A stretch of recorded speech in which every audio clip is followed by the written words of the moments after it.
Čau, mani sauc Sandra un priecājos redzēt tevi savā podkāstu kanālā. Un šodien pie manis ir ciemos ļoti īpašs viesis Sintija Stalgeviča. Mēs parunāsim par viņas personību, par to, kas viņa ir, par viņas ceļu, kā viņa nonāca tur, kur viņa ir un vispār par iemeslu, kāpēc viņa ir šeit, kāpēc es viņu uzaicināju. Šī ir mana pirmā pieredze tāda veida podkāstiem un tas laikam ir likumsakarīgi, ka tieši ar Sintiju ir šī pirmā pieredze. Jo tālāk jūs dzirdēsiet, kāpēc un sapratīsiet pēc tam, kāpēc es to teicu. Un Sintija ir viens no tiem cilvēkiem, kurš mani ārkārtīgi iedvesmo un iedvesmo jau vairākus gadus īstenībā un ne tikai caur savu personību, bet caur to, ko viņa dod pasaulē, ko viņa rada, ko viņa ir izveidojusi. Un tās ir gan dejas, gan coachings arī. Tie ir retrīti, man liekas, retrīti ir tavs jaunākais virziens, bet dejas un coachings ir kaut kas, kas ir bijis apkārt par un ap Sintiju jau ļoti ilgi, un tu esi pirmā, kas nes iekšā tieši tāda veida konceptus, kādus tu ienesi, un tu esi tāds riktīgs, man šķiet, pirmatklājais ledlauzis, kas nāk iekšā ar jauniem konceptiem, un tas ir nereāli drosmīgi. Un ja mēs paskatāmies šobrīd, tad īstenībā nav tā, ka ir baigi daudz šo jauno lietu, ko nest iekšā, un ir ļoti maz šādu cilvēku, kas to dara, jo lielākā daļa tomēr vairāk paļaujas uz kaut ko, kam jau var uzticēties. Ja jau Latvijā ir izveidota skola, tad, tad šis ir legit. Es to varu darīt. Un tu tāda neesi. Un vispār tas, ko mēs varam publiski atrast par Sintiju, ir tas, ka viņa ir horeogrāfe, dejotāja, coach. Un tieši dejas, coachings, šis viss horeogrāfija, kad Sintija ir arī retrītu organizators, kas vienkārši nav pieminēts, jo acīm redzot, tas tajā brīdī vēl nebija tik aktuāli.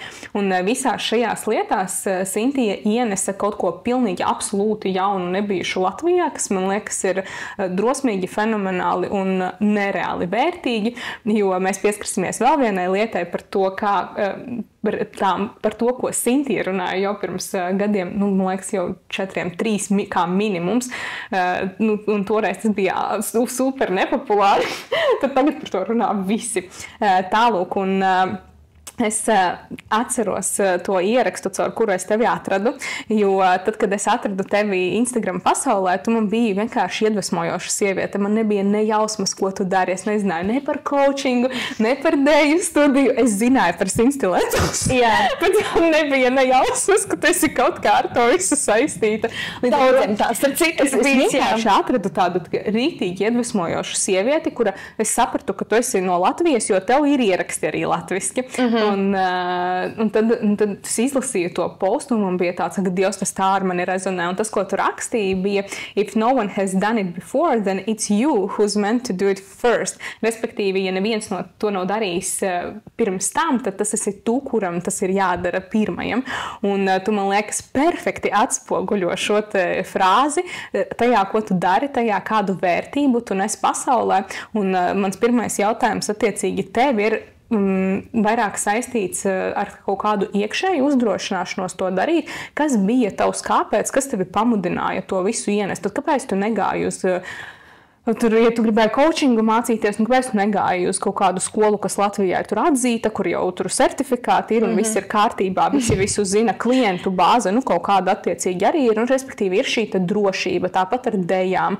Kāpēc tev bija šis dzinulis un tā drosme iekšā, nest iekšā šīs jaunās lietas un parādīt kaut ko citu, kaut ko unikālu, kaut ko nestandarta, un ne tikai to kaut kādam tādam mazam, šauram cilvēku lokam ienest, bet tur gāja iekšā ar tādu, hey, here I am!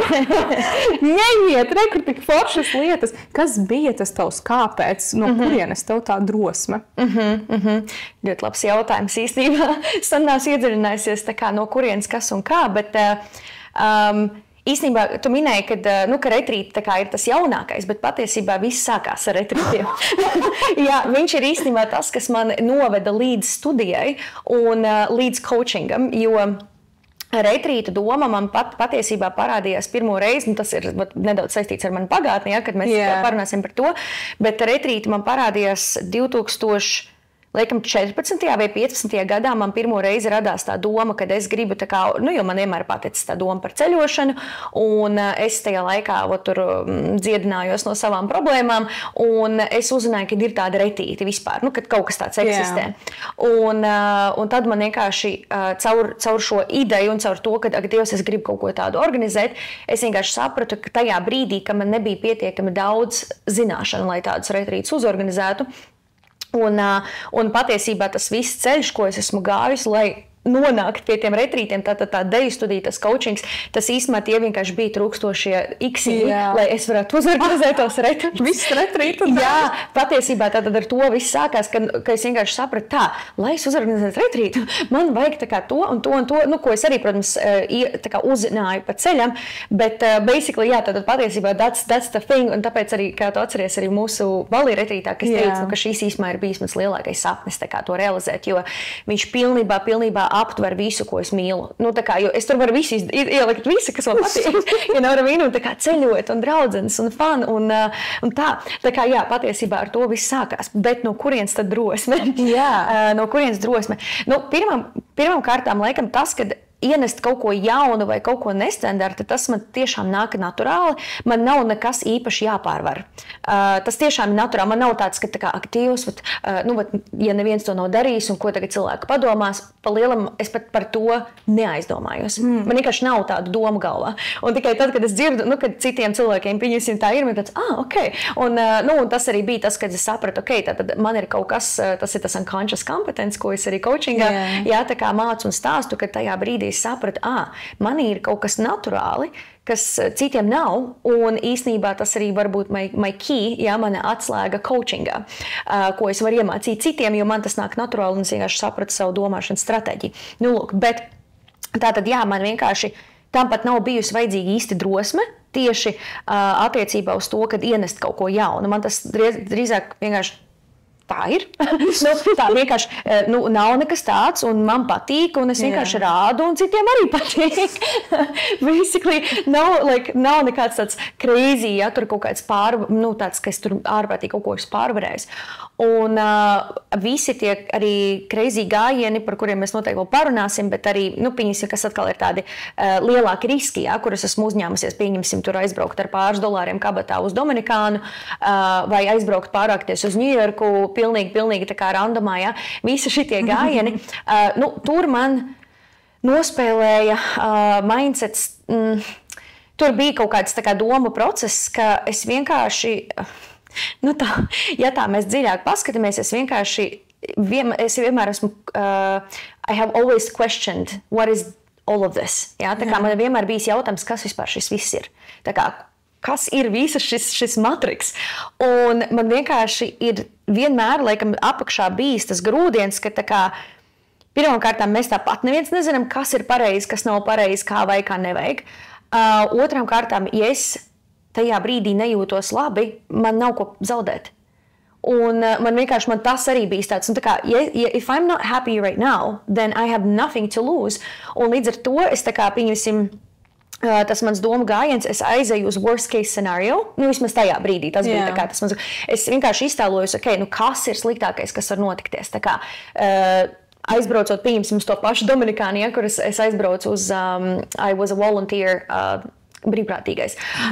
Kā brīvprātīgais kaut kādā tur hotelī, tas viss, protams, ļoti shady, bet tā kā tagad, tā kā atskatoties, vienkārši, crazy girl, bet man tajā brīdī vienkārši bija tāds, kas ir sliktākais, kas var notikties, tā kā pazudīs nauda, tā kā nopelnīšu atkal, vai ne, un godīgi sakot, man tajā brīdī arī nebija naudas, tā kā man nebija kam pazust, un man vienmēr bija tāds, tā kā, labi, sliktākais, kas var notikties, es iegūšu informāciju, kas ir arī bijis man liels motivators, ir iegūt informāciju, jo I can't know what I don't know, vai ne, un tas arī bija tā kā primāri arī vispār 21. gadā, man liekas, miljonus tēmas jau esmu salikus kopā, bet, ļoti labi.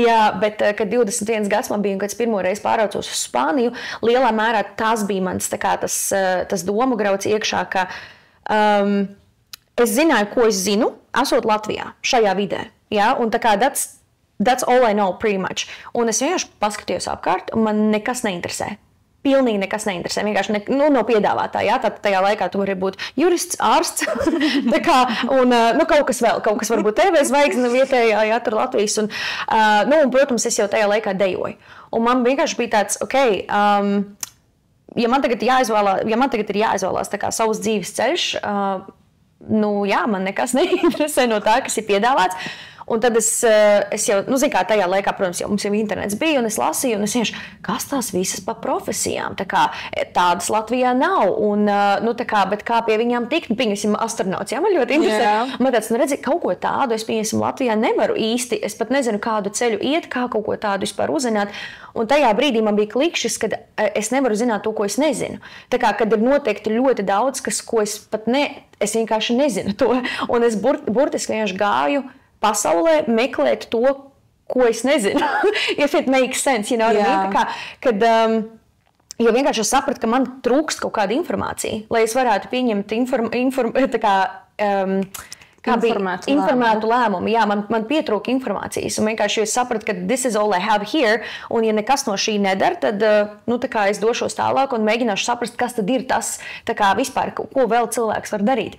Un tas bija tas pirmais, tātad iegūt informāciju.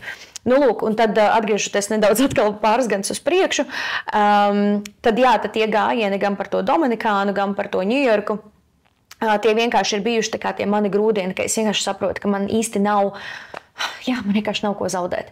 Un, protams, ka es arī vadījos, un tas arī bija tāds inside sajūta, kad, ja mēs esam šīs pasaules, es īsti neredzu nekādu citu jēgu, kā tikai būt laimīgam.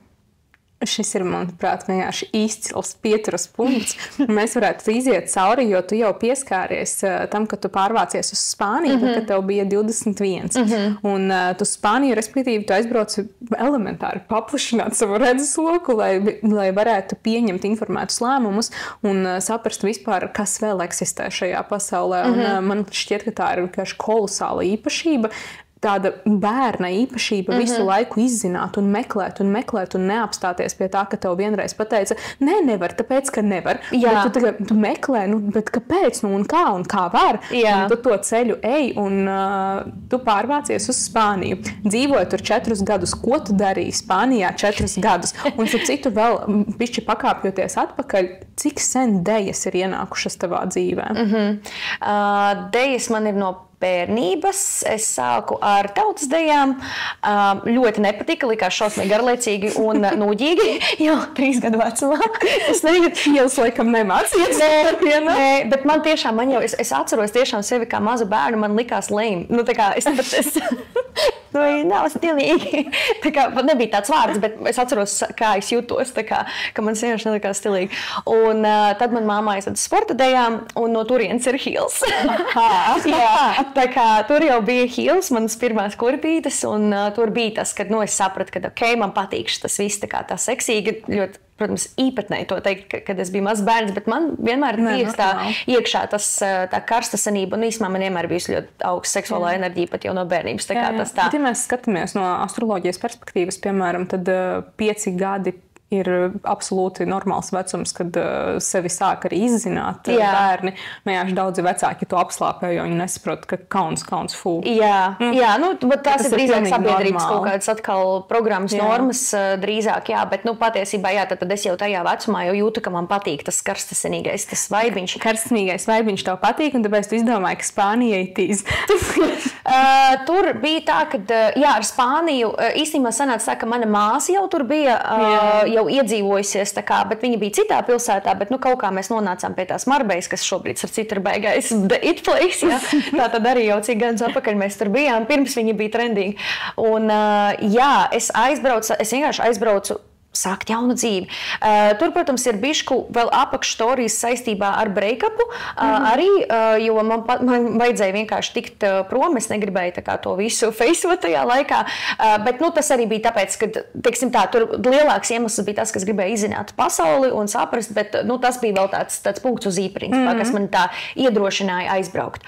Un tur es īstenībā sāku ļoti boring, bet es sāku ar bāru, strādāt bārā, kāpēc? Tāpēc, ka tā bija vienīgā vieta, kur nevajadzēja valodu. Jo visās citās vajadzēja valodu, man bija tāds, ok, I'm gonna, start, like, I'll do whatever it takes, tā kā, lai iedzīvotos jaunā vidē. Godīgi sakot, es arī neesmu nekad bijusi baigā pareizā, tā kā tas nav arī kaut kas tāds, kas būtu ārpus saskaņas ar manu būtību, tā kā patiesībā man, patika ballītes ļoti, un tas likās tā kā ir ok, jo es arī, Latvijā pirms tam diezgan daudz ballējos. Lūk, tā kā tas bija ok, sāku ar bāriem, un pēc tam es lēnā garā pārgāju pamēģināju real estate'ā pastrādāt, man īstenībā ļoti patika. Tad arī, man liekas, viens no pēdējiem darbiem bija strādāju Bold Business Company, tas ir, tā kā live biznesa kompānijā, office managers, tas gan ir ļoti dīvains darbs priekš manis, bet es arī biju kā brokeru palīgs, un tā kā palīdzēju gan pārdot jahtas, gan arī čārterot, tā kā es taisīju marketingu, lai izīrē, un tad es arī pati izīrēju, un tad es arī pati sagatavoju ēdienu tiem cilvēkiem, un pēc tam vēl arī biju hosts uz šīm laivām. Tā kā, es biju viss vienkārši. Wow, full range. Jā, exactly, full range. Un tas bija tāds, laikam, viens no pēdējiem, darbiņiem tur, Un tad, un tas, principā, arī bija tas mans Spānijas laiks. Es neteikšu, ka Spānija bija mans labākais laiks dzīvē, vai tāds, tā kā noteikti, ja pieņemsim salīdzināt, tad Dominikāna noteikti bija tas daudz spēcīgāks. Spānija bija tāds, tā kā, es pat teikšu, es vairāk pazaudējos, bet, tā kā, izzināju, sapratu, ka šis viss man nedara. Tas ir tas, ko es sapratu. Jā, uz izslēgšanas metodu. Man bija drīzāk tā kā Spānija nostrādāja, tā kā, ok, šādi es negribu, paldies. Un tad un pēc Spānijas es atsāku, tā kā sapratu, ka man pietrūks dejošanas, pēc visa, tā, ko es tur darīju, un tad es paceļoju nedaudz pa Eiropu kā go-go dejotāju. Jā, un pēc tam, kad tu paceļoji nedaudz pa Eiropu kā go-go dejotāji, kā tu aizbrauci uz Dominikānas Republiku? Vai tu no kaut kāda random punkta, vai arī tu paceļoji, tu atgriezies Latvijā atkal, tu saprati, nē, vajag vēl izzināt, un tad tu mauc, kā tas lēmums tu pieņems? Tā, es nezinu, vai es precīzi atcerēšos to timeline, bet tā tad es pabraukāju apkārt kā dejotāja, bet man tajā laikā... Un šis ir tātad īsumā svarīgs punkts. Jā. Man tajā laikā attīstījās ēšanas traucējumi. Un šis arī bieži ir tā kā, kad arī kā saka, kad bieži vien tā tava lielā sāpe ir guidance. Jā, tas īsumā arī tavs gids tā kā uz tavu atlapšanu, uz tavu purpose. Latviski, paldies. Es neatceros, kā aicinājumu mērķi. Jā, viņš tā kā vedina tevi uz to tavu aicinājumu un to, kas tev dzīvē ir jādara. Un tātad īsumā dēļ šiem ēšanas traucējumiem, jo, tā kā te industrijā tur bija tas, kad, lai es pieņemsim būtu go-go dejotājā, man tomēr jābūt, tur bija baigi trakie standarti, tiešām skinny girls, tā kā, un es tā jau biju maziņa un dieviņa, bet viņi man vienalga, man nāca klāt un šitā pie vēdera, tā kā, es nezinu par to krosāniņu, tā kā, un, tā kā tas bija, tāpēc es arī iedzīvojos riktīgi tajos traucējumos, un es atceros, ka arī dēļ gan tā Spānija, gan tā dejošana un visa tā vide, tie bāri, tie naktsklubi, tomēr tā ir diezgan zemas vibrācijas vide.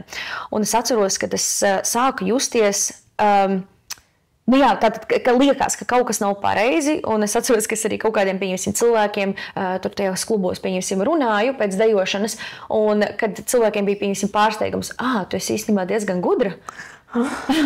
Un man bija tāds tā kā, es esmu tā kā, ko es šeit daru, un zin kā, kad I can do more, un ka man bija iekšā tā iekšēja zināšana, ka es zinu, ka es varu kaut ko vairāk, tā kā, ka kaut kas manī ir vairāk, bet tā kā, un es nesapratu vēl tajā brīdī, tātad es nesapratu, kas tas ir.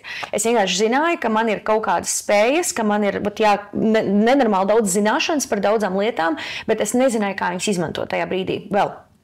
Un tad, kas notikās, bija, dēļ tiem ēšanas traucējumiem, dēļ tā, ka es vispār neko nesapratu, ko es gribu dzīvē darīt. Es atceros, ka pēc tam es atbraucu uz Latviju un bija tāds, ok, skatīsimies kaut kādas universitātes. Un Jā, nu, tā kā liekas, nu, zin, kā, nu, tad jāsāk kaut kas darīt tā kā pareizi. Jo nav tā, ka es visu mūžu esmu bijis pilnīgi tā kā ārpus rāmjiem, ja? Jo man ir, protams, kā jebkuru cilvēku iespaido jau tomēr agrāk vēlāk, un sāc apšaubīt, ka varbūt tomēr, nu, tā kā, normāli, jā, varbūt vajag normālo, pareizo, tā kā visi dara. Un sāku skatīties universitātes, nu, notikās atkal tas pats, ka tā kā vienkārši, ak, mans Dievs, man nekas neinteresē, tā kā tik ļoti nekas neinteresē no tā. Un man nelikās arī loģiski tā kā iet un mācīties 4 gadus, ja es vienkārši varu iet un to darīt. Un tad es sāku saprast, man ļoti vilka uz hoteļu un travel, nu tā kā hotel and tourism sfēru. Un es domāju, kāpēc man ir velk uz turienu. Es skatījos hotel and tourism, nu tā kā management, kaut kādas tur universitātes un tādā garā. Bet tam man vienā brīdī bija tāds, tā kā, nu jā, vai man tas viss interesē, tāpēc, ka es to gribu darīt, vai es vienkārši gribu ceļot, vai tā kā, you know what I mean? Bet nu, katrā ziņā, jā, bet neatradu to, ko gribēju. Un tad, tagad vienkārši sajauksies vairākas tēmas kopā, kāpēc tiešām nonāca, kā es nonācu pie tā lēmuma par to Dominikānu. Tātad man bija skaidrs, ka man jāpamet dejošana tajā brīdī, jo tas man nāca par sliktu manai veselībai, tā kā man bija tie ēšanas traucējumi, es sapratu, es vairs nevaru dejot go, jo tad es nomiršu, man jau bija bulimija attīstījusies, jā. Un es atceros, ka man arī viena draudzene, kura izbijusī tā kā modeli, viņa man ar toreiz pateica, nu tā kā Sintī vienīgais veids ir tā kā you have to get out of the environment, tā kā you sick. Nu tā kā, un man tajā brīdī tas likās crazy, jo es neko citu nemāku, es neko citu nezinu. Tā kā this is all I can do, un tāpēc man bija tāds, nu pilnīgi tā kā es tā kā tiešām pazudus tajā brīdī biju. Bet es saprotu, ka tātad, ja es negribu nomirt, man ir kaut kas tā kā jāmaina. Un tad, kad es atbraucu uz Latviju, es ļoti pieņēmos svarā. Un es atceros, ka man bija kauns. Man bija kauns, ka cilvēki mani vienmēr tā kā, tieši tajā ziņā, tieši kā es izskatījos, jo es vienmēr biju tā seksīgā, tā kā zinu, par dejotāju un tā.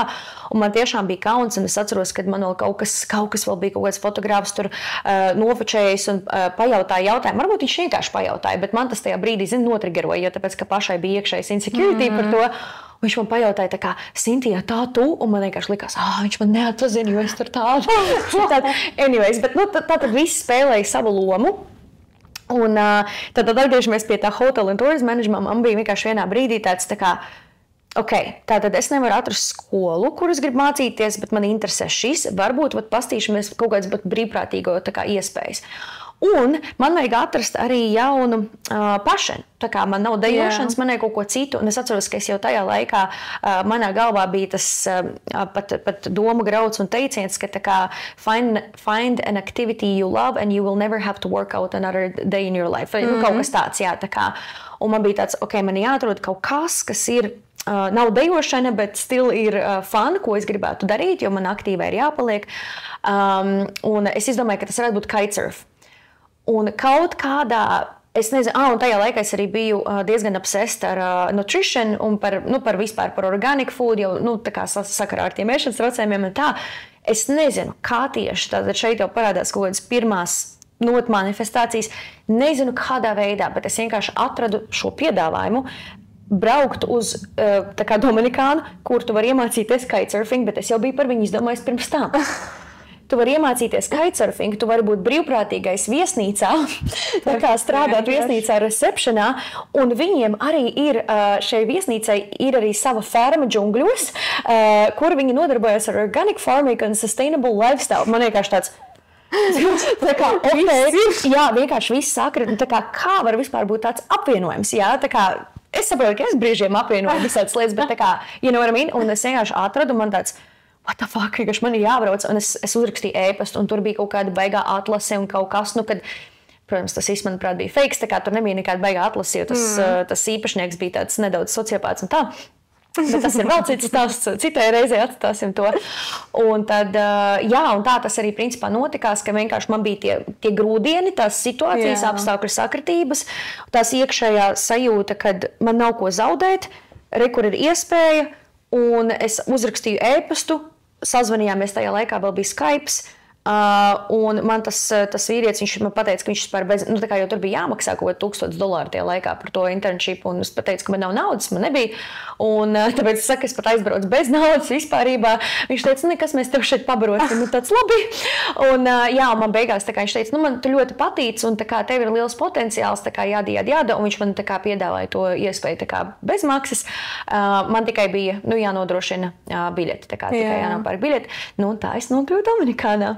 Tā kā, nu, saku, ļoti daudz sakrita tie punkti, kas man iedeva to būstu, tā kā grūdienu, tur bija interešu sakritība un arī vispārējais, jā. Tas ir fenomenāli, vienkārši kā tu uzmanifestē lietas gaismas ātrumā, jau tādu to darīja. Jā. Un, manuprāt, par katru šo tavu braucienu, gājienu un pārvākšanos kaut kur uz jaunas pieredzes meklējumos, gan pēc tam uz Ņujorku, un vispār, man liekas, tev ar štatiem ir ļoti daudz šobrīd saistības, ne tikai ar Ņujorku, un, nu, tā, Bali ir vēl viens punkts, kur tu ļoti bieži iegriezies, un tā kā Āzija kā tāda, un vispār ceļošana ir milzīga daļa tavas pieredzes, un par to tiešām varētu bezgalīgi daudz runāt. Un es atceros arī, ka tu man stāstīji tos savus visus gājienus vienu pēc otru, un lieši man smadzenes sprāga, un likās, kā tieši tas var savietoties viena cilvēka dzīvē, kuram vēl nav 60. Pat tuvu nav 60. Jā. Bet tas tāpat ir tavā dzīvē. Bet tu teici, ka uz Dominikānu īstenībā tevi iepušoja tāda vilkme parūpēties par savu ķermeni, saprast viņu un saprast kaut ko vairāk, ieraudzīt kaut ko vairāk. Tad attiecīgi kā ir, jo šobrīd un vispār arī tas, ko tu ienesi Latvijā caur coachingu, caur dejām, bija holistiska pieeja un bija tāda jauna izpratne par garīgumu, ka garīgums nav kaut kur tur aizlidot prom astrālā kaut kādā septītajā atrauties no realitātes, bet tas ir kaut kas pilnīgi cits.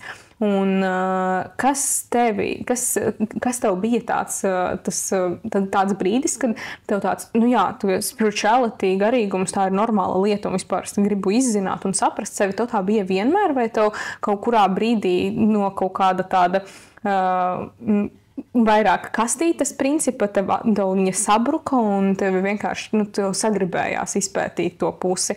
Kā tev bija? Kā es nonācu līdz spirituality, tātad es vispār uzaugu neticot nekam. Manā ģimenē tā kā bija ateisms valdīja, jā, ka mēs, jā, tā kā nebija, mēs vienkārši bijām staigājuši gaļas gabalī, jā, tajā laikā, bet tagad visi ģimene ir mainījusi šīs domas, tā kā tagad mēs visi kopīgi varam runāt par, kas ir tur ārā, jā, tā kā tā, tas ir forši, bet jā, tad īstumā tā es uzaugu, bet patiesībā, jā, kā jau es teicu, tas mūsu struggle ir arī guidance. Un viss sākās ar to, un tas ir vēl stipri pirms Dominikānas. Yeah. Es biju Francijā tajā laikā, bet ar to savu gogo dejošanu, un es sapratu tajā brīdī, kad, jā, ka šie ēšanas traucējumi nāk no mazvērtības, nu, kad es sevi ienīstu, teiksim tā, jā. Un es atceros, ka es vienkārši iegāju YouTube'ā un ierakstīju tā kā How to love myself. Jā, un es sēdēju vannā un klausījos, un es atradu, bija video ar Louise Hay, bija tāda, viņa tagad ir nomirusi, bet viņa ir viena no tādām aizsācējām vispār arī par šo tēmu, arī tur viņa bija The Secret un tā. Un es atradu šo Louise Hay, un tad viss sākās ar šo jautājumu, how to love myself. Un ka es sapratu, nu, ka man ir jāsāk sevi iemīlēt, un jo kaut kādā veidā es sapratu, ka šīs darbības nāk no sevis nemīlēšanas, no sevis, kā, ka es vēlos sevi iznīcināt vai kaut kādā veidā apspiest un tādā garā. Nu, lūk, un caur šo Louise Hay es atradu Abraham Hicks, un Abraham Hicks ir tā kā viena no tādām mainstream spiritual, viņa arī bija The Secretā. Un viņi sāka ļoti aktīvi tajā laikā runāt par alignment, par saskaņu, par universe un tādā garā. Tā kā tur es principā arī sāku to visu uzzināju, un tas jau bija kaut kāds 2-3 gadus pirms Dominikānas, manuprāt. Tas bija riktīgi agri. Jā, diezgan uz Dominikānu tu pārvācies, bet aizbrauc 14. gadā, sanāk 2011. 12. aptuveni, tad tu nonāci līdz tādam kaut kādai apziņai, ka there is something more, ka ir ko pētīt, ir kur skatīties, un tu jau tajā brīdī saprati, ka sakne visam ir kaut kur citur, nevis tajā, ka es kaut ko daru slikti, nepareizi vai vēl kaut kā, bet tajā, ka tu nemīli sevi. Jā. Tas ir ļoti, ļoti sen. Jā. Un man šķiet, ka šis ir tas īstais brīdis, kad mēs varam atgriezties pie šodienas Sintijas un varbūt Sintijas pirms pāris gadiem, kad tu sāki nest iekšā visas šīs lietas Latvijā, jo tātad 2017. tu pārvācies uz Latviju, izveidoji deju studiju, un 2019. gadā tu sāki mācīties coachingu Yes Supply. Un es atceros, tu man stāstīji par to coachinga skolu un arī par NLP pieeju. Un šeit es vismaz labprāt pārietu pie tādas coachinga dzīves daļas un tajā, ko tu ienesi Latvijā. Jo viens ir, es varu pastāstīt, kā es to redzu, ka tu ienesi kaut kādu pilnīgi jaunu struktūru un tādu holistisku pieeju, kas sevi apvieno gan darbu ar cilvēka domāšanu, ar tādām godām viņa kognitīvajām spējām, gan arī ar kontaktu ar savu dvēseli. Un man šķiet, ka tu biji pirmais cilvēks, kas par to runāja Latvijā un sasaistīja to visu ar coachingu.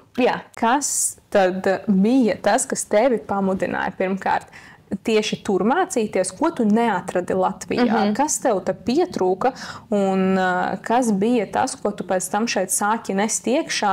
Un droši vien tu arī pastāstīsi, es domāju, bet kā tu sāki to komunicēt ar cilvēkiem, ko tu dari, jo tas bija kaut kas ārpus kastītes, man liekas, totāli. Un tas bija, kad tu sāki 19. gads un 20. principā tu jau sāki programmas vadīt. Kā tas viss notika? Ko tu neatradi šeit un ko tu atradi tur? Un kas tevi pamudināja to nest uz šejien? Jā, laikam jau tas spirituality un tā enerģija lielā mērā bija tas, kas uzrunāja tajā Yes Supply. Ka tas bija ne tikai tā mind daļa, ne tikai tas prāts, ne tikai subconscious, bet ka tas bija tāda daudz garīgāka pieeja un tāda more purposeful. Tā kā tas ir tas, kas uzrunāja tieši Yes Supply, jo tur bija vienkārši perfekta tā sales lapa. Es atceros, ka es vienkārši gāju viņai cauri, man vienkārši bija tāds jā. Viņa pilnīgi tā kā runāja ar manīm, un tāpēc es cienu labu pārdošanu, jo, iedomājies, tā kā ar labu pārdošanu, tu tiešām patiesībā vienkārši vedini cilvēkus uz viņa aicinājumu, vai ne? Tā kā tas nav. Un jo es vienkārši uz katru jautājumu varēju atbildēt ar jā, kad tas ir arī... Tur bija, pieņemsim tas jautājums par to, ka vai tu vienmēr esi tur saskatījusi cilvēkos viņu potenciālu un tur spējas viņus empower, un redzinu, tas ir tas, kas jau man nāca tad no laika gala līdzi. Un es vienkārši, tad, kad es to izlasīju, es pat nezināju, kā ar to var pelnīt naudu, un es nezinu, kā es viņu uzraku patiesībā to. Laikam meklējot, vienkārši NLP meklējot, jo man daudz gadus atpakaļ arī tātad viena dejotāja bija pateikusi, ka saistībā ar tiem ēšanas traucējumiem, kad ir tāda lieta kā NLP, ar kuru tu vari izmainīt savu prātu, un es saslēdzu to, ka tad es varētu izmainīt tos savus ēšanas traucējumus ar to, jo es jau tad zināju, ka tam nav nekāds sakars ar ēdienu. Tā kā es saku, man jau sen bija tas skaidrs.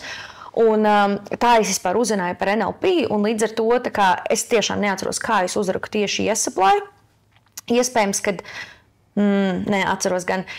Es vienkārši atradu, tagad atceros, kaut kāda arī tātad viens coach, pie kuras es aizbraucu uz Teksasu. Tātad patiesībā, un tāpēc es arī aizbraucu pie viņas, jo dēļ viņas es atradu Yes Supply. Es tur biju beigās saistība, tur bija beigā doma. Viņas postu es vienkārši kaut kā atradu Instagramā, kaut kur vienkārši scrolloju. Un uzgāju to viņas postu, man likās ļoti interesanti, un tad es apskatījos, kur viņa ir mācījusies, un viņa bija mācījusies tajā Yes Supply. Tā tas sasaucās viss. Un kad bija tieši tas, ka es arī lasīju, man tāds kaut kas savādāks izklausās, te nav tas tipiskais message. Tad tā es uzgāju Yes Supply, un tad jau, protams, aizēju tālāk uz mājaslapu un izlasot, tā kā likās, ok, cool. Bet tas, kas man nepatika Latvijā, pirmām kārtām, es uzskatu, ka tas, kurš māca, viņam ir jābūt arī iemiesotājiem tam, ko viņš māca. Un let's be honest, es paskatījos uz latviešu skolas skolotājiem, un vienkārši man bija tāds, es negribu no tevis neko mācīties, paldies. Man bija tāds, ok, ja šīs programmas un tehnikas, ko jūs mācat, ja viņas tiešām strādā, tad kāpēc ir tā, kā ir. Tā kā jums, jā. Es negribu teikt tiešām precīzi, kas tie ir, bet you know what I mean. Let's be honest, jā. Tā kā, man neiedvesmoja, teiksim tā. Tas ir pirmām kārtām. Otrām kārtām tas, kad ir tā kastīte. Man ir iebijās viss, kas ir kastītē. Man ir iebijās, tā kā, iedomājies, jums ir cilvēki, jums ir iespēja, tā kā, kā coachings vispār patiesībā nav pat regulēts, jā. Un, iedomājies, tev ir iespēja būt tev pašam, tev ir iespēja nest kaut ko savu, un cilvēks still izvēlās iet corporate ceļu, jā, korporatīvo, tā kā, iedomājies, tu vari nestrādāt ne pie viena, tu vari veidot savu dzīvi, bet nē, mēs still, uzlūksim šlipsi, jā, un, no sērijas, jā, ka tā kā, still mēs ejam pakaļ tajā korporatīvai pasaulē. Un man šitas vienkārši nes prātu vienkārši, kāpēc jūs paši sev to nodarat, bet labi. Jā, un tad tas bija tas, kas tagad var just bišķi man to pašanu par to tēmu, jā. Bet tas bija lielā mērā, jā, tas, kas vienkārši pastījos tiem cilvēkiem, man bija tāds, man no jums nav ko mācīties. Un es jau tajā laikā biju pieredzējis 100 reizes vairāk par viņiem, tā kā, un man bija tāds, ok, es gribu mācīties no tā, kur man vienkārši uzrunā cilvēks, tā kā, un tas, jā, tās metodes, tas runāšanas veids, tā kā viss, kā viņi to pasniedz, tik šausmīgi, tā kā, tiešām kā kastītē, jā, tā kā pārāk pat viss pareizi, man viss tas uzreiz besjārā. Un šeit tas īstais atslēgas vārds ir tas pareizi, kaut kādā vienā vispareizākajā veidā, un ka tu nepieļauj vispār atkāpes nekādas, un tas attiecīgi nepieļauj kaut kādu individualizāciju uzreiz, jo katram cilvēkam nedara viena kastīte, mēs esam ļoti dažādi. Jā, lūk, tā kā tā, teiksim tāds, varbūt tas atkal nebija kaut kāda viena konkrēta lieta, bet vairākas lietas reizē, kad, ja man priekšā stāv šis, un jā, tā kā, of course, es iešu tur, kur man tas uzrunā, jā, un laikam tas lielākais arī priekš manis tajā laikā bija tas, kad es neatceros, cik tajā laikā Latvijas skolas maksāja, bet tas iesaplē jau tajā laikā bija pie kaut kādiem 3000. Un tas priekš manis bija kaut kāda pārkāpšana pāri tā kā, jā, tāds overcoming fear, jo tieši ar naudu man noteikti bijuši lielākas problēmas, jo varbūt ar kaut kādiem citiem gājieniem tā, bet riskēt ar naudu, kas man tajā laikā arī nebija. Zin kā, un galvenais, ka tu paskaties apkārt, un neviens tajā laikā, es nezināju nevienu, kurš kaut ko tādu darīs. Protams, jā, Amerikā, tā kā, bet Latvijā man tāds, kāds kaut ko zina par šo, tā kā skolu, kaut kāda informācija, tā kā neviens neko, ir tikai tā viena skola, kur tantes, kuras pašas neiemieso kaut ko tur māca, ja, un tad ir šis, un tad es atceros, jā, kad es atkal to savu tipisko domu gājienu, kad man nav ko zaudēt, tā kā bla, bla, bla. Un es atceros, es jau tajā laikā īsumā biju uzorganizējis pirmo retrītu arī. Jā, un man bija, es paņēmu visgarāko maksājumu plānu, un vienkārši man bija tāds, tā kā, es nezinu, kā es nomaksāšu otro mēnesi, bet es varu samaksāt par pirmo. Man bija tie 300, cik tur bija kaut kādi pirmie tie 330 vai eiro. Un es atceros, ka tā kā, jā, bet tā versija, kas es būšu pēc mēneša, izdomās. Rītīgi drosmīgi. Jā, ja man bija tāds, jo tā informācija, ko es tur iegūšu, man šobrīd nav šī informācija. Bet atkal te iet tas par to informāciju, ka es laikam uzticos savai nākotnes un es uzticos tai informācijai, ko es iegūšu. Tā kā man liekas, šobrīd es nezinu, tāpēc, ka es šobrīd domāju no šī prāta līmeņa, bet pēc mēneša jau man būs pilnīgi cita informācija, man būs jauna skillsete, man būs jaunas spējas, un es izdomāšu, kā no viņam nopelnīt savus nākamos 300 eiro. Jā, tā kā tas bija, kā, teiksim, tas viss aizsākās, jā. Un sanāk, bet deju studiju tu izveidoji jau pirms tu sāki mācīties. Un tad, kad es atradu Sinstiletos, un pēc tam, kad es to sasaistīju vēl ar tevi kopā, beidzot man pielica, no kurienes kas tur nāk. Mani visvairāk uzrunāja un apstiprināja tādu manu iekšējo sajūtu, ka es gribu tur iet, es gribu pamēģināt to dejot, jo tiem, kas nezina, man nav nekādas pieredzes dejošanā, es pat tautu dejas neesmu dejojusi. Tā kā 0%, un tad es izdomāju, uzreiz uz kurpēm mauksim, davai. Un kāpēc tas lēmums bija tik ļoti pārliecinoši, un es pat neapšaubīju nevienā brīdī viņu, jo mani ļoti uzrunāja tā filozofija, kas tev bija, ko tu ienesi tai studijai, ka mēs caur savu ķermeni mainam savu domāšanu, savu prātu, un man tas bija apliecinājies jau pirms tam dzīvēm, tur kaut kādām maniem eksperimentiem ar stiepšanos un visu šo te, un man tas tik ļoti uzrunāja, man tāds, it makes makes total sense. Es ar šitā gribu. Tas tev bija uzreiz tā ideoloģija, vai viņa atnāca pēc kāda laika? 2019. arī sanāca tā, ka es jau sāku mācīties tajā Iesaplai.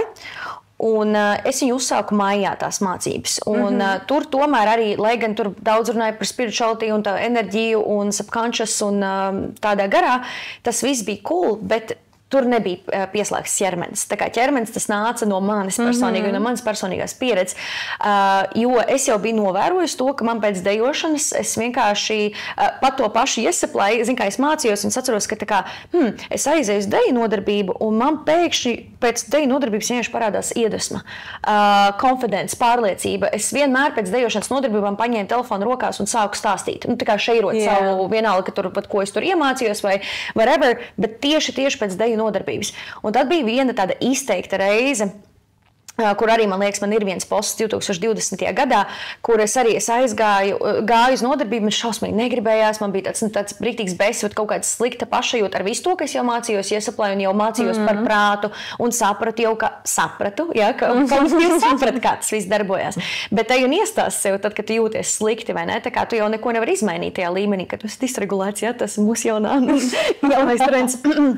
Un es atceros, es aizgāju uz to nodarbību, un tur bija konkrēti viena Mailijas Cyrus dziesma, pie manas mīļākās horeogrāfs. Es bišķi padzeršos, man kaut kas ieķerās. Un tā dziesma bija riktīgi confidence boosting. Tur bija tas vibes, tā mūzika, viņa bija pacelājoša, un tās kustības bija pacelājošas. Un, kad tu tur lielas, plašas kustības, dziesma enerģiska, un tu ej ar to gājienu uz priekšu, un viss un augšā lejā, un tā kā dinamika. Un es atceros, ka es vienkārši pēc tās nodarbības vienkārši likās, oh my God, tā kā es dievinu sevi, es dievinu šo dzīvi. Tā kā, ak, Dievs, tas bija tik powerful, un tā man tajā brīdī bija tāds, interesanti. Vai ne, kad ar prātu es neko nevarēju izdarīt, lai gan es sapratu, kas notiekās, bet nekas nemainījās. Un tad es pieslēdzu aizgāju deju nodarbību un viss mainījās. Tas bija pirmais punkts. Nākamais, un tas viss notika LA, tāpēc man LA arī vispār tā vesela tēma. Un ko vēl es tajā laikā? Es jau biju atklājusi dziļo elpošanu, to es atklāju Dominikānā par elpošanu, kakao ceremonijas, visu šito tēmu, es jau biju tur uzzinājis, bet es nebiju kādu laiku, es taisīju tikai Wim Hof no rītiem.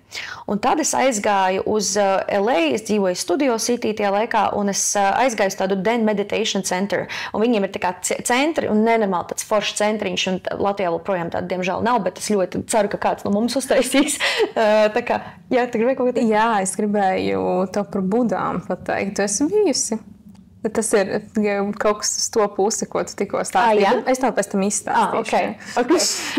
Lūk, bet tajā laikā, kā tas arī bija, bet nekur citur pasaulē nekas tāds vēl nebija, un tad LA jau bija aizgājis ar šito, ka tas tāds kā community, ka tu tur aizēji, un tur ir smuki un smaržo pēc visām tam smaržiņām, un tad tur grāmatiņas, un tu saproti, ka es šobrīd esmu tādā vaibā, kur visi ir līdzīgi domājošie, Un viņiem tur bija tātad breathwork, viņiem bija kundalīni, no turienes man aizgāja arī kundalīni.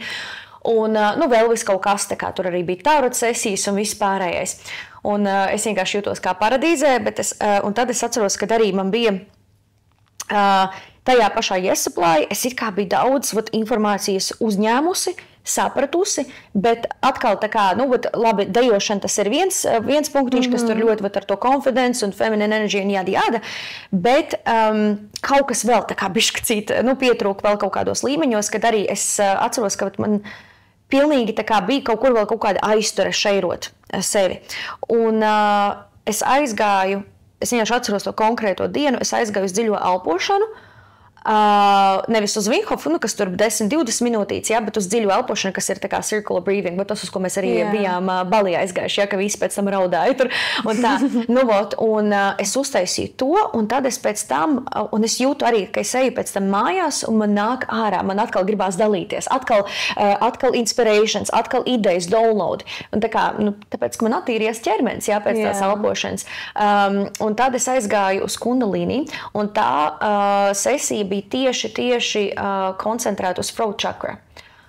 ak, mans Dievs, es pēc tās stundas nevarēju aizvērties. Es vienkārši, man likās tā kā ārprāts, man vienkārši gribās izstāstīt visu tajā brīdī, un man vienkārši saslēdzās tas viss kopā. Nu, tā kā tik nereāli saslēdzās, man saslēdzās viss par tām, nu, jā, par to, ka tā kā, nu, jā, loģiski, tā kā, ka tas ir, nu, tas enerģijas centrs, un ja viņš tev ir bloķēts, tā kā, tu jau vari ar prātu tur saprast, ja tu gribi, jā, tā kā, nu, kā vienkārši ej un sāc, jā, tā kā, bet nē, bet, nu, tam jau jānāk tā kā brīvi vai ne, ārā no tas kanāls, un tad es vienkārši to visu kopā saslēdzu. Viens klikšķis pēc otra klikšķa, dejošana, elpošana, kundalīnī, un tā radās mana programma High on Life. Basically, jo es sapratu, ka, lai cik daudz es saprastu, kad īstenībā nekas diži nemainījās, kamēr es nepieslēdzu ķermeni.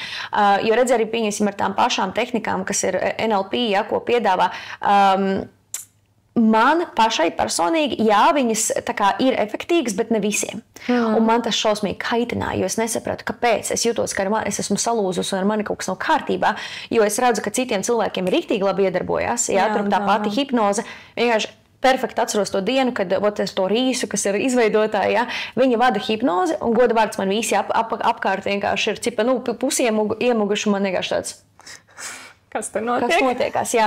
Tā kā, nu, tā ir vēl vesela īstenībā tēma, ko es vēl neesmu baigi pacēlusi, bet tas ir saistīts ar to, ka ir tas cita veida smadzenes, neurodivergence.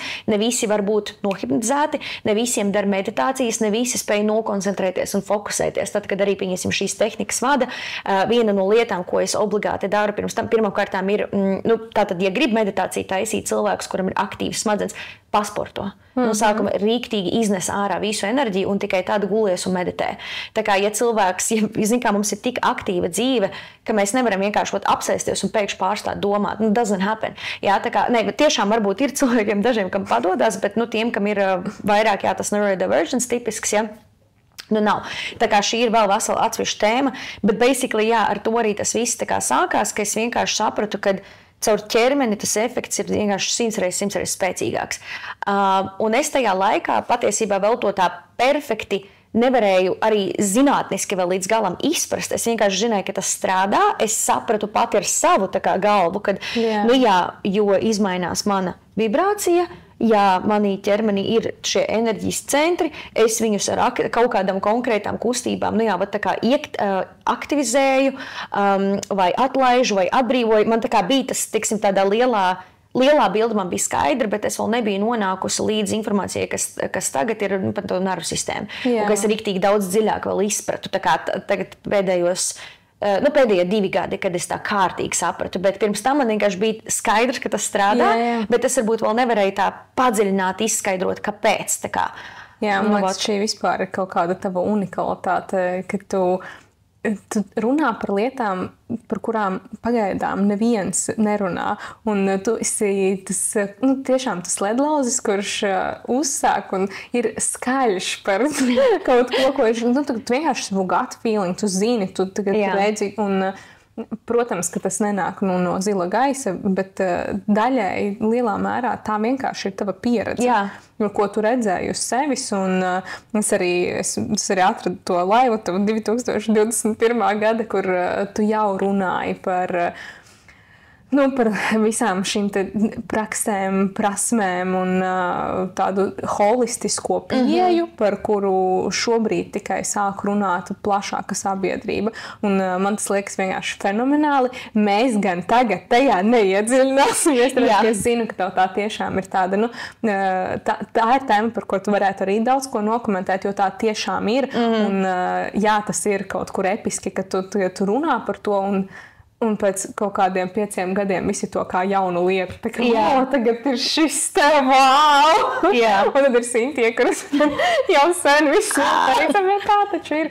Un, protams, ka tu ar laiku atrodi vienkārši ar vien jaunus avotus, kas apstiprina tavas, tās lietas, ko tu teici jau pirms tam, bet būtību jau tas nemaina. Tas bija kruti tad, tas ir kruti tagad, un vienkārši tagad tev ir vēl vairāk tur iemeslu, kāpēc tas ir kruti.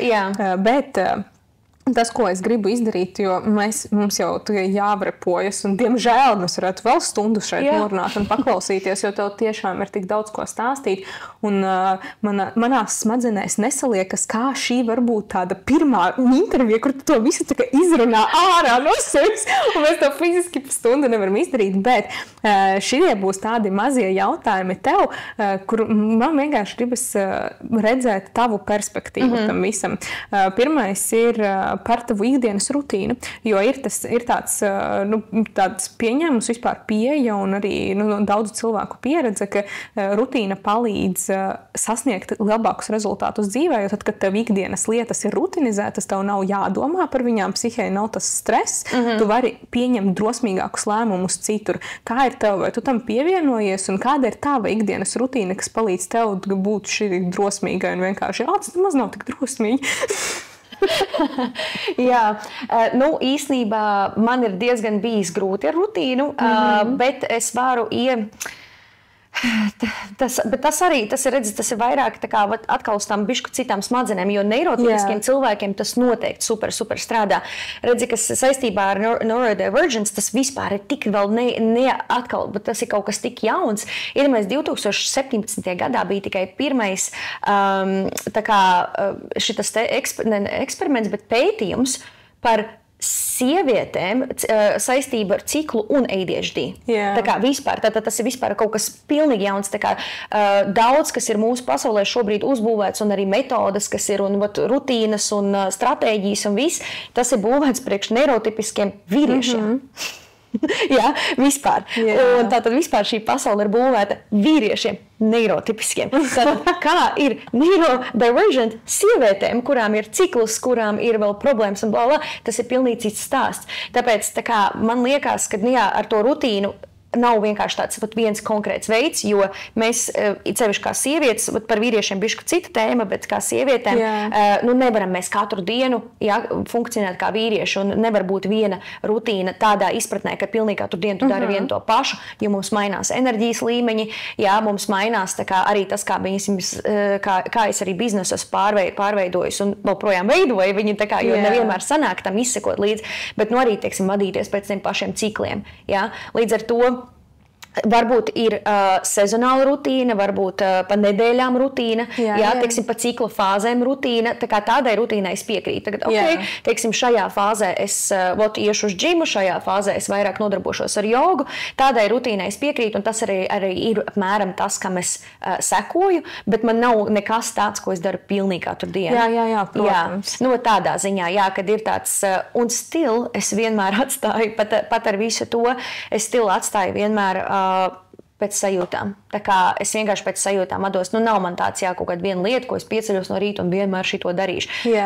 Un tas ir, starp citu, arī viens iemesls, kāpēc es tos rīta rituālus tā kā sāku taisīt, tāpēc, ka man bija šausmīgi garlaicīgi. Starp citu, garlaicība ir ļoti liels faktors, motivators priekš manis, ka es vienkārši kaut ko rādu, jo es rādu kaut ko, kas man būtu pašai interesanti.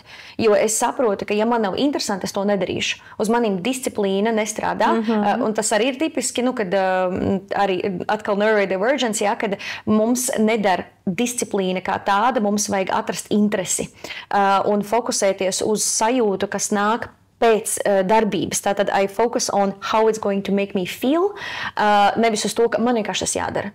Pilnīgi nestrādā uz manīm šīs, tā kā, disciplīnas man nav, bet uz sajūtām un uz to, ka tā kā, kas man šobrīd varētu likt justies labi, ne tikai tagad, bet arī ilgtermiņā. Kad, protams, arī, varbūt šobrīd man interesē saldējums, bet tā kā es zinu, ka viņš man neliks justies labi pēc tam, tad tas ir tas mans domu gājiens, kad es vienkārši tajā brīdī sajūtu, kas man šobrīd ir vajadzīgs. Es vairāk, ko mans ķermenis prasa, bet kaut kas arī man pēc tam liks justies labi.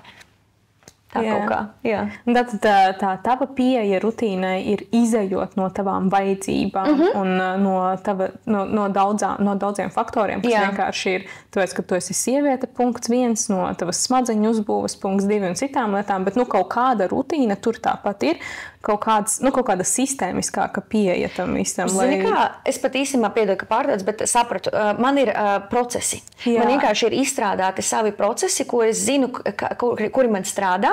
Man vienkārši ir tāds savs toolbox, basically, savu rīku kastīti. Jā.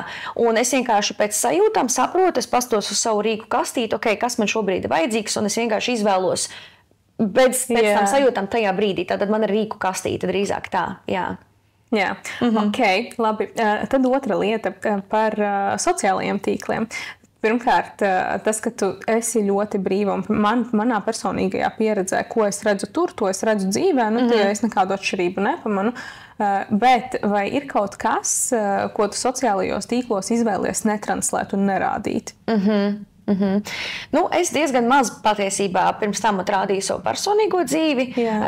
Nav man tas tipisks, ka gribās visu parādīt. Man vienkārši man patīk dzīvot, man patīk būt momentā. Līdz ar to, es noteikti netranslēju tos kaut kādus ikdienas momentus, un behind the scenes diezgan man sūdīgi sanāk parādīt. Es vairāk dalos, tad, kad man ir atnāk downloads, un tad tas ir tas, ko vairāk ar savu ekspertīzi. Es cenšos šādi parādīt vairāk savu dzīvi tieši tāpēc, ka es zinu, ka arī tas var iedvesmot cilvēkus, un ka tieši tas mans domu gājiens, un kā tad es īsti pieņemu tos lēmumus, un kāpēc, un ko tad es īsti daru, un kā es to daru, jo es neko nedaru kā normāli cilvēki. Tā kā neko, man viss biznes ir vienkārši uz sajūtām, un tā kā viss.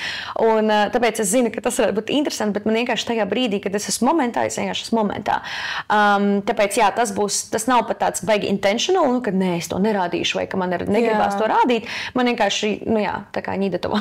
Jā, bet it's a good point, ka tu pieminēji, ka ir vērtīgi cilvēkiem redzēt to, kā tu dari lietas, kā tu pieņem kaut kādus lēmumus, jo man, piemēram, esmu bijusi dažādos networkinga pasākumos, uzņēmējdarbības pasākumos un vēl vis kaut kur, un vienmēr kaut kur sāku runāt par lietām, kuras, un tik skaļi statementi, ka bez tā neviens biznes nestrādā, neko neviens nenopelnīs. Un es tur sēžu vienkārši kā kaut kāds rīktīgākais, kāds šitais te tur pelēkais gulbis, melnā avs vai kā to nosaukt. Un es sāku apšaubīt sevi, vai tiešām tas skaitās, ka es kaut ko esmu sasniegusi, ja man nav tā kā viņiem, bet man ir man ir rezultāti. Un manas smadzenes vienkārši lūst tajā brīdī, tāpēc ir tik vērtīgi, ka kāds parāda, ka ne visiem tā ir, kur es būvēju savu impēriju šādi, un man tas strādā, piemēram, par to pašu, kāpēc tev par sociālajiem tīkliem pajautāju, jo tev bija arī posmi, ka tu vispār tur nebija aktīva, jo es tev sekoju līdzi un skatos, ko tu tur dari, ko tu tur liec, un tev dzīve turpinās, viņa neapstājas, tev nav jālēkā, jāfilmē kaut kādas, dejojoši pērtiķi, lai tev būtu tā auditorijas iesaisti, lai tev būtu biznesa ietu, lai tev būtu klienti, respektīvi, ka tu vari vienkārši būt, un tev tāpat lietas notiek, un tā arī var. Tas arī ir iespējams. Tāpēc visiem, kuri domā, ka tā nevar, lūdzu piesakojiet citiem, paskaties, ka īstenībā visu var. Un man šķiet, ka tad ir uzreiz arī, kad tu parādi to savu pieeju dzīvē, uzreiz ir interesantāk klausīties tajā, ko tu māci, jo tas der tiem cilvēkiem absolūti, kuri grib tāpat kā tu.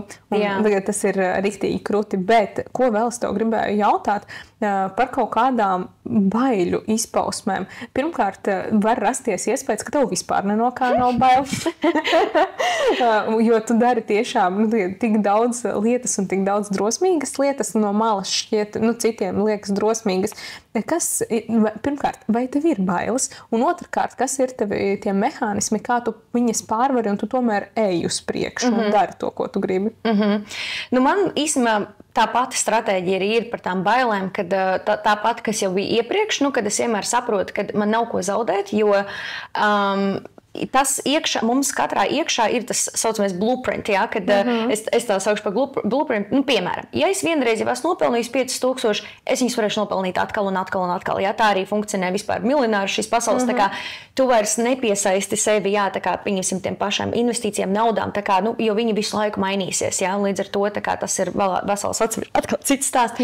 Bet ka es vienkārši, es uzticos sev, es teikšu, ka tas ir viens no lielākajiem, kad I just always trust that I will figure it out. vienkārši dziļa uzticība sev, ka es no jebkādiem apstākļiem, un iespējams tieši tāpēc, ka es esmu bijusi vistrakākajos apstākļos, izdzīvojis vienkārši uz krīzi lietām, ja, kad es vienkārši zinu, kā I will figure it out. Tā laikam pašuzticība sev un savām smadzenēm tajā brīdī arī, kad es vienkārši zinu, ka es atradīšu veidu, es zinu, ka es vienmēr izdomāšu kaut ko. Man ļoti, ļoti vienmēr palīdz kaut kā tas, kad es saprotu, man ir ļoti daudz jau spējas, man ir daudz talanti, es zinu, ka manī kā pašā cilvēkā vienkārši ir ļoti daudz vērtības, tad es nekādīgi nevaru pazust. Basically, protams, neskaitot kaut kādas fiziskās, pieņemsim tur, nezinu, labi, neiesim tajā, bet tādā līmenī, tāpēc, es īsti laikam tā baigi nebaidos. Protams, kad ir kaut kāds satraukums, tas uznāk, bet tad man arī ir šis, ko es mācu savā, kādreiz viņi sauc par fearless leader, ir man tas fear to expansion alchemy process, kad es ieeju iekšā tajās bailēs, es viņus uzklausu, es viņus saprotu, un man tāds, kas man šobrīd rada šo satraukumu? Un es tiešām ietapoju un ieklausos, tātad kas ir tas, no kā es baidos, vai tas ir kaut kas procesā, vai tas ir kaut kas iznākumā? Tātad vai es baidos no iznākuma, vai es baidos no kaut kā, kas man procesā jādara. Tas ir, tā ir tur vesela tāda teorija, kā mēs paskatāmies uz to, bet basically, ja pieņemsim, tas ir iznākums, tātad, ja tas notiksies, ja man šis izdosies, tad no kā es baidos? Kas ir tas, no kā es baidos? Tad visbiežāk ir kaut kāds tas judgments, vai man bija ļoti, ļoti, starp citu, lielas bailes no Latvijas vida par taksu, par nodokļiem. Un es zinu, ka daudziem cilvēkiem šī ir tiešām bijusi milzīga baila, jo mums vienkārši no bērnības, man liekas, arī tas programmēts, kad no vide ir jābaidās, un saka Dievs, un nodokļi, un kādreiz, tā bija, it was a huge thing. Un es atceros, ka man lielā mērā, tāpēc arī es domāju, kāpēc es negribu palikt populāru un atpazīstam. You know what I mean? Un man vienkārši bija jāiet iekšā un tajās savās sajūtās, un es basically caur vienkārši ieklausīšanos sevī, es saprotu, no kā tad man ir bail, kas tad ir tas rezultāts, no kā es baidos, un tad, kad man ir šis rezultāts skaidrs, tad es izeju cauri, un ja pat tas notiksies, un atkal, I go into the worst case scenario, ja tas notiktos, ko es darītu tad? Un tad es vienkārši izdomāju vēl 100 risinājumus, kad ja pat tas notiksies, man rekur ir šeit resurs, un es vienkārši vienmēr paļaujos to, ka everything is figure outable always. Tā kā laikam tas ir tas, kā es pārkāpu pāri tām bailēm. Un, protams, kad otrs, tad nav ko zaudēt, kas viss šitas ir, tas arī, protams, man vienmēr iet cauri smadzenēm, kad, kā tad mēs patiesībā visi baidāmies, ka tas vispār ir, viss ir ieprogrammēts un izdomāts un tādā garā, un tā ir vēl vesela. Tā ir vēl vesela tēma, par matriksu mēs varētu tā parunāt. Jā. Un pēdējais no tā, ko man gribās tev pajautāt, tas ir īstenībā izriet no šīs baiļu tēmas, jo viens ir, ka es baidos no izdošanās un no valsts ieņēmuma dienesta. Bet šī tiešām tas ir tik daudziem, un tā ir absolūti populāra lieta. Jā. Un otrs ir, es baidos no neizdošanās, un reizēm šīs bailes, viņu varbūt pat nav, bet kaut kas tāds notiek. Un kā tu reaģē uz neizdošanos? Kas tev ir neizdošanās? Jā. Nav. Viņa neeksistē priekš manis patiesībā, tāpēc, ka viss ir viens liels eksperiments. Neviens nezina, kā ir pareizi, un galu galā, kā mēs vispār kaut ko dzīvē atklāsim, ja mēs nepamēģināsim, un tas ir mans moto, basically, kad you can't know what you don't know. Un mēs arī nevaram zināt savu patiesību, mēs nevaram sevi izzināt, ja mēs vienkārši nepamēģinām, jo es neuzticos citu cilvēku viedokļiem, godīgi sakot. Man kāds var pateikt, nedara šitā, tā kā es tāpat tā izdarīšu, tāpēc, ka kā es varu zināt, vai tas tam cilvēkam ir pilnīgi cita pieredze nekā man. Un vienmēr manā dzīvē ir pierādījies, kad pat tad, kad tajā brīdī liekas, ka tā ir kļūda, nekad tā nav bijusi kļūda. Un es vienkārši paskatos uz to lielo bildi, kad patiesībā tieši tie momenti, kad es esmu gājusi, teikusi, I have taken those big leaps, kur tas varētu parādīties šīs bailes no neizdošanās, es saprotu, bet tā ir atkal tikai informācijas iegūšana. Tā ir tikai informācijas iegūšana, pieredzes iegūšana. Bez tiem gājieniem es nebūtu tas, kas es esmu. Tā kā tur jau es esmu iemācījusies vairāk patiesībā. Tā kā tā atkal vienkārši ir ieprogrammēta lieta, ka tu nedrīksti kļūdīties. Cilvēki baidās kļūdīties, jo tur atkal saistīts ar kaunu, ar vainas sajūtu un visas šitās tēmas, jā, tad saistīts ar to vērtību sevis, perfekcionismus un vispārējais. Tur tā atkal vēl dziļāk tēma, bet jā, priekš manis vienkārši viņa nav. Tu nevar neizdoties. Nav tāda jēdziena ar kaut kādu piepildītu būtību neizdošanās. Tas ir, tikai es īstenībā kaut ko tādu gaidīju. Jā. Tāpēc es tev arī par kaut kādu citu cilvēku viedokļiem tā blā, es tev nemaz nejautāju, jo man bija sarakstījā šādi jautājumi, bet viņi nav domāti tev noteikti, jo es zinu, ka tu, kā tu skaties uz pasauli, un man liekas, ka tu vispār pasauli redzi ļoti unikāli un ļoti ne tā, kā viņu redz lielākā daļa cilvēku, un šis visdrīzāk būs tāds tīzerīts nākamajam podkastam, kuru mēs kaut kad uzfilmēsim, kad atgriezīsies jau no savām retrītu pieredzēm, Bali un citām vietām. Bet tad, kad mēs ar tevi strādājām pirms Bali retrīta pagājušajā gadā, mums bija viens sazvans šis un tāpēc teicu, ka esmu saskārusies ar tavu coachingu. Un toreiz mani fascinēja tas, ka tu nolasīji manā personībā to, ko es, piemēram, redzu cilvēka natālajā kārtē. Man ir sistēma, pēc kuras es vados, kuras varu vienkārši izskaitļot un saprast, šis ir tā un šis ir tā. Bet tev tas vienkārši atnāk no kaut kurienes, un tu to iedod cilvēkam, iedrošini viņu, padari viņu spēcīgu caur to. Un, manuprāt, šis ir tas, kāpēc viss, ko tu dari, un viss, ko tu nesi iekšā Latvijā, ir reāli rezultējies, panākumiem ir izdevies, tāpēc, ka tu cilvēkus spēcini, stiprini, tu nemeklē veidu, kā uz kāda cita rēķina izskatīties labāk, vai arī kaut kā sevi izcelt saulītē, tu vienkārši esi tas, kas tu esi, tu spēcini visus sev apkārt un, manuprāt, vienkārši atrodoties tavā laukā, klausoties, ko tu runā, tavus laivus, tavus video, jebko, un komunicējot ar tevi, tas vispār ir next level, tad cilvēks vienkārši kļūst spēcīgāks, drosmīgāks, pārliecinātāks par sevi, un šeit tā ir tā teorija, ka mēs varam pārdot nevis savus produktus vai pakalpojumus, bet to, kas mēs esam un ko mēs iemiesojam, un tu reāli caur jebko, ko tu dari, caur katru vārdu, ko tu izrunā, tu burtiski pārdot cilvēkam spēku, drosmi, iekšēju jaudu, pārliecību par sevi un savas unikalitātes izpratni, jo tas ir tas, kas vijās cauri visai šai sarunai, ka tu saproti, bet tev ir tas un tev ir tas un tev ir šāda dotība, un tas tev riktīgi patīk, tāpēc tu esi unikāla, un tu to vienkārši redzi, un tu nemaz neapšaubi, un tas ir tas, ko, manuprāt, citi uzreiz no tevis paņem, lai kā viņi iedarbotos caur tevi dejošanā, coachingā, vienkārši sarunā, ja dzīvā sarunā, tas ir tas, ko viņi paņem, un tāpēc te ir tāds mazs eksperiments no mums un dāvana tev no manis un manas komandas, jo es zinu, cik krūtas lietas dari tu, bet šeit ir mazliet no tā, ko daru es, un pirmo reizi mēs pamēģinājām to visu ietvert tādā taustāmā formātā, lai tur var gan parakstīt, gan paskatīties, un regulāri tad ielūkoties vēlreiz un vēlreiz savā sirsniņā, savā dvēselē, jo es zinu, ka sevi ieskatīties bieži vien ir visgrūtāk, un citus mēs varam redzēt perfekti, bet sev visu laiku prasās tāds atgādinājums, tu esi lielisks vienkārši tāpēc, ka tu esi, un šeit ir tavs atgādinājums, ka tu esi lieliska vienkārši tāpēc, ka tu esi no manis un mūsu komandas. Paldies! Ilgi, paldies. Jā, tu ļoti labi uztvēri, kad ir viegli redzēt citu, bet sevi ir bišķi pagrūtāk.